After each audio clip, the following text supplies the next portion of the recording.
ನಾನು 30,000 ಅಂತರದಲ್ಲಿ ಗೆಲ್ತೀನಿ ಅಂತೇಳಿ ಹೋಗಿ ಮಾಹಿತಿ ಕೊಟ್ಟು ಬಂದಿದ್ದೆ. ಇಬ್ಬರಿಗೂ ಕೂಡ ಮಾತಾಡಿಸಿ ನಾನು ಮಾಹಿತಿ ಕೊಟ್ಟು ಬಂದಿದ್ದೆ. ನನ್ನ ನಿರೀಕ್ಷೆಗೆ ಹತ್ತಿರವಾದಂಥ ಗೆಲುವು. 1,000-2,000 ಹೆಚ್ಚು ಕಡಿಮೆ ಆಗ್ಬೋದು. ಒಂದು, ಈ ಚುನಾವಣೆ JDS ಅಸ್ತಿತ್ವದ ಚುನಾವಣೆ. ಅವರು ತಮ್ಮ ಅಸ್ತಿತ್ವಕ್ಕೋಸ್ಕರ ದೇವೇಗೌಡರು ಮೊಮ್ಮಗನ್ನೇ ಪಣವಾಗಿಟ್ಬಿಟ್ರು, ಕುಮಾರಸ್ವಾಮಿ ಮಗನ್ನೇ ಪಣವಾಗಿಟ್ಟರು. ಆದರೆ ಈ ಚುನಾವಣೆಯಲ್ಲಿ ನಿಖಿಲ್ ಕುಮಾರಸ್ವಾಮಿ ಸೋಲುವುದರ ಮುಖಾಂತರ ಆ ಪಕ್ಷ ಅಂತಿಮ ದಿನಗಳನ್ನು ಎಣಿಸ್ತಾ ಇದೆ ಅಂತ ಹೇಳಲಿಕ್ಕೆ ನಾನು ಘಂಟಾಘೋಷವಾಗಿ ಹೇಳಕ್ಕೆ ಇಷ್ಟಪಡ್ತೀನಿ. ದೇವೇಗೌಡರು ಅವರ ರಾಜಕೀಯ ಜೀವನದಲ್ಲಿ ಈ ಒಂದು ಸಂಧ್ಯಾಕಾಲದಲ್ಲಿ ಮೊಮ್ಮಗನ್ನ ಗೆಲ್ಸ್ಕೊಂಬರ್ತೀನಿ ಅಂತೇಳಿ ತೊಡೆ ತಟ್ಟಿ ಅವರು ಶಪಥ ಮಾಡಿದರು. ನಾನು ಮೊದಲೇ ಹೇಳಿದ್ದೆ, ದೇವೇಗೌಡರು ಒಂದು ದೈತ್ಯ ಶಕ್ತಿ ಅಂತೇಳಿ. ವಯಸ್ಸಿನ ಸಹಜ ಪ್ರಕೃತಿ ನಿಯಮದ ಪ್ರಕಾರ ದೇವೇಗೌಡರನ್ನ ಇವತ್ತು ನಮ್ಮ ಜನ ತಿರಸ್ಕಾರ ಮಾಡಿದ್ದಾರೆ. ಅವರ ಈ ಹೋರಾಟದಲ್ಲಿ ಸಾಮಾಜಿಕ ಕಳಕಳಿ ಇರಲಿಲ್ಲ, ಸ್ವಾರ್ಥ ಇತ್ತು.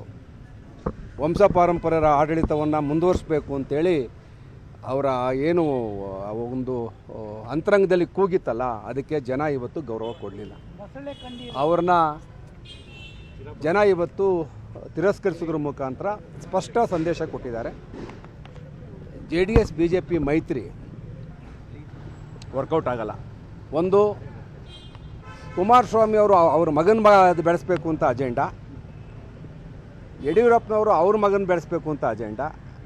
ಇವರಿಬ್ಬರೂ ಸೇರಿಕೊಂಡು ತಮ್ಮ ವಂಶದ ಕುರಿಗಳನ್ನು ಬೆಳೆಸಲಿಕ್ಕೆ 2 ರಾಜಕೀಯ ಪಕ್ಷಗಳನ್ನಾಗಿ ಮಾರ್ಪಡಿಸ್ಕೊಂಡು ಅದ್ರ ಮುಖಾಂತರ ಹೋರಾಟ ಮಾಡ್ತಾಯಿದ್ದಾರೆ.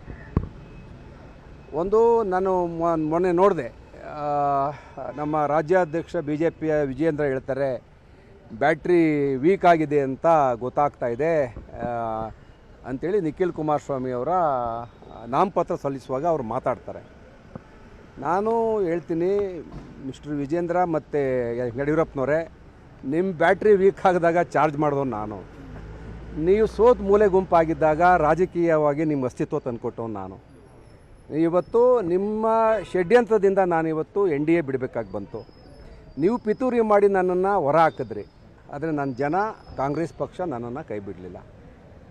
ಎರಡನೇದು, ಕುಮಾರಸ್ವಾಮಿ ಅವರು ರಾಜಕೀಯವಾಗಿ ಬಹಳ ಕೀಳುಮಟ್ಟಕ್ಕೆ ಹೋಗಿದ್ದಾಗ, ಅವ್ರನ್ನ ಈ ರಾಜ್ಯದ ಜನ ತಿರಸ್ಕಾರ ಮಾಡಿದ್ದಾಗ, ಅವರು ಮೂಲೆಯಲ್ಲಿ ಕುಂತಿದ್ದಾಗ ಹೋಗಿ ಅವ್ರಿಗೆ ಶಕ್ತಿ ತುಂಬಿದೆ, NDA ಸೇರಲಿಕ್ಕೆ ಪ್ರೇರೇಪಣೆ ಮಾಡಿದೆ, ಅವ್ರಿಗೆ ರಾಜಕೀಯ ಬಲ ಬಂತು. ಕಳೆದ ಪಾರ್ಲಿಮೆಂಟ್ ಚುನಾವಣೆಯಲ್ಲಿ ಇದೇ ಥರ ರಿಸಲ್ಟು 25,000 ಹೆಚ್ಚಿಗೆ ಅಂತರದಲ್ಲಿ ಡಾಕ್ಟರ್ ಮಂಜುನಾಥ್ ಅವರು NDA ಅಭ್ಯರ್ಥಿಯಾಗಿ ಗೆಲ್ತಾರೆ. ಕೇವಲ 5-6 ತಿಂಗಳಲ್ಲಿ ಪುನಃ ರಿವರ್ಸು, 50-60 ಸಾವಿರ ಜನ ಮತದಾರರು ಉಲ್ಟಾ ಹೊಡಿತಾರೆ. ನಾನೀಗ 26-27 ಸಾವಿರ ಲೀಡಲ್ಲಿದ್ದೀನಿ. ಇನ್ನೊಂದು 2-3 ಸಾವಿರ ಬರ್ಬೋದು ಅಂತ ನಿರೀಕ್ಷೆ ಇದೆ. ಅದಕ್ಕಿಂತ ಹೆಚ್ಚು ಮತವನ್ನು ಜನ ನನಗೆ ಕೊಡ್ತಾರೆ. ಆ ಕಾಂಬಿನೇಷನ್ಗೂ 25 ಸಾವಿರ ಜಾಸ್ತಿ ಕೊಟ್ಟಿದ್ದರು.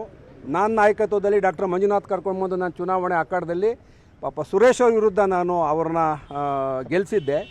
ಅದೇ ಸುರೇಶ್ ಅವ್ರ ಜೊತೆಯಾಗಿ ನಿಂತ್ಕೊಂಡು ಇವತ್ತು ಅದೇ NDAನ ಇವತ್ತು 25-30 ಸಾವಿರ ಅಂತರದಲ್ಲಿ ನಾವು ಸೋಲಿಸ್ತೀವಿ. ಇವತ್ತು ಹಳೆ ಮೈಸೂರು ಭಾಗದಲ್ಲಿ DK ಶಿವಕುಮಾರ್ ಅವರ ನಾಯಕತ್ವವನ್ನು ನಮ್ಮ ಜನ ಒಪ್ಕೊಂಡಿದ್ದಾರೆ. ಮತ್ತು ಒಕ್ಕಲಿಗರ ನಾಯಕತ್ವವನ್ನು ದೇವೇಗೌಡರ ಕುಟುಂಬದಿಂದ ಕಿತ್ಕೊಳ್ತಾ ಇದ್ದಾರೆ. ದೇವೇಗೌಡರು ಕೂಡ ಗೌರವಯುತವಾಗಿ ಇದರಿಂದ ನಿರ್ಗಮನ ಮಾಡಬೇಕು, ಅವರು ವಿಶ್ರಾಂತ ಜೀವನವನ್ನು ಮಾಡಬೇಕು, ಪದೇ ಪದೇ ಬಂದು ಜನಗಳನ್ನು ದಿಕ್ಕು ತಪ್ಪಿಸಬಾರ್ದು. ಇದೊಂದು ಸ್ಪಷ್ಟ ಸಂದೇಶ ಅಂತ ಹೇಳ್ತಾ, ಈ ಒಂದು ಸಂದರ್ಭದಲ್ಲಿ ಕಾಂಗ್ರೆಸ್ ಪಕ್ಷ, ಮಾನ್ಯ ಮುಖ್ಯಮಂತ್ರಿ ಸಿದ್ದರಾಮಯ್ಯನವರು, ಉಪಮುಖ್ಯಮಂತ್ರಿ DK ಶಿವಕುಮಾರ್ ಅವರು, DK ಸುರೇಶ್ ಮತ್ತು ಎಲ್ಲ ಮಂತ್ರಿಮಂಡಲದ ಸಹೋದ್ಯೋಗಿಗಳು ನನ್ನ ಜೊತೆಯಲ್ಲಿ ನಿಂತ್ಕೊಂಡ್ರು. ನಾನು ಮೊದಲೇ ಹೇಳಿದೆ, ಇದೊಂದು ರೀತಿ ನನಗೆ ಪ್ರತಿ ಚುನಾವಣೆ IPL ಮ್ಯಾಚ್ ಥರ ಅಂತ. ಈ ಟೀಮಿಂದ ಆ ಟೀಮ್ಗೆ ಹೋಗೋದು, ಆ ಟೀಮಿಂದ ಈ ಟೀಮ್ಗೆ ಹೋಗೋದು, ನಾನು ಯಾವ ಟೀಮಲ್ಲಿ ಇರ್ತೀನಿ ಆ ಟೀಮನ್ನು ಗೆಲ್ಲಿಸೋದು. ಹಾಗಾಗಿ ಇದೊಂದು ಸ್ಪೋರ್ಟಿವ್ ಆಗಿ ತೊಗೊಂಡಿದ್ದೀನಿ ನಾನು. ಎಲ್ಲೋ ಒಂದು ಕಡೆ ಯೋಚನೆ ಮಾಡಿದ್ದೆ, ಏನೋ ದೇವೇಗೌಡರ ಈ ಒಂದು ಹಠ, ಛಲ, ರೋಷ ನೋಡಿದ್ರೆ ಏನಪ್ಪ ಈ ಒಂದು ಇಳಿ ವಯಸ್ಸಿನಲ್ಲಿ ಗೌಡರು ಇಷ್ಟೆಲ್ಲ ಬಡಬಡಾಯಿಸ್ತಾರೆ ಅಂತೇಳಿ ಜನ ಅದಕ್ಕೆ ಸೊಪ್ಪಾಗಲಿಲ್ಲ.